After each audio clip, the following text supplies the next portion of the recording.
दरिया कहाँ जाबे वो, गोरी गोरी गाल लतुर चूम लेते वो, गोरी गोरी गाल लतुर चूम लेते वो।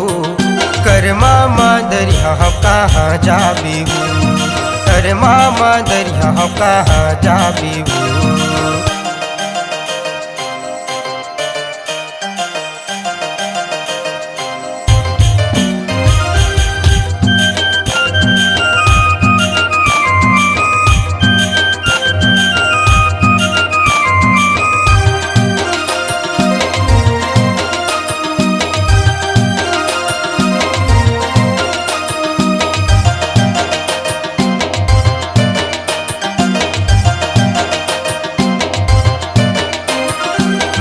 गवई गाँव रानी तोला घुमाऊं, बैठ रानी डोंगरी माँ करे मान जाऊं।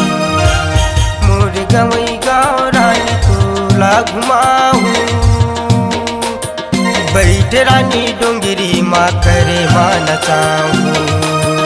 गोरी गोरी गाल लतुर चूम लेते वो, गोरी गोरी गाल लतुर चूम लेते वो। कर मामा दरिया कहाँ जाबे वो, कर मामा दरिया कहाँ जाबे वो।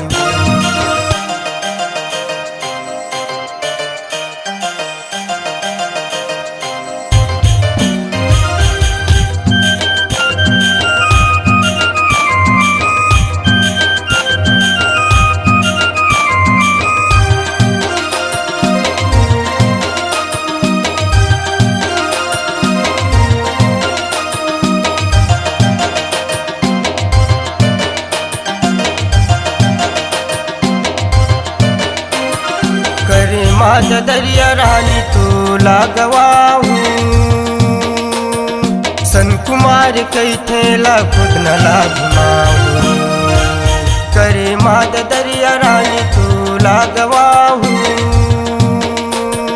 सन कुमार कई थेला खुद न ला घुमाऊं। गोरी गोरी गाल लतुर चूम लेते वो, गोरी गोरी गाल लतुर चूम लेते वो। कर मामा दरिया कहाँ जाबे वो, कर मामा दरिया कहाँ जाबे वो। पहिर चूड़ी दोनों हाथ कंगना लाबो, पहिर चूड़ी दोनों हाथ कंगना लाबो।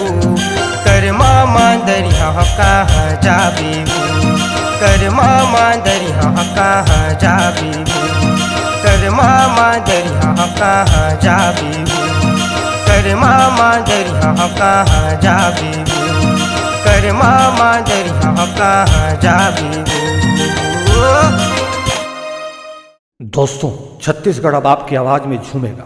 ऑडियो वीडियो रिकॉर्डिंग के लिए चले आइए SLV स्टूडियो चकरभाठा बिलासपुर। सोहन लाल वर्मा जी के द्वारा प्रस्तुत। Phone number 9826740060। आप संपर्क करें।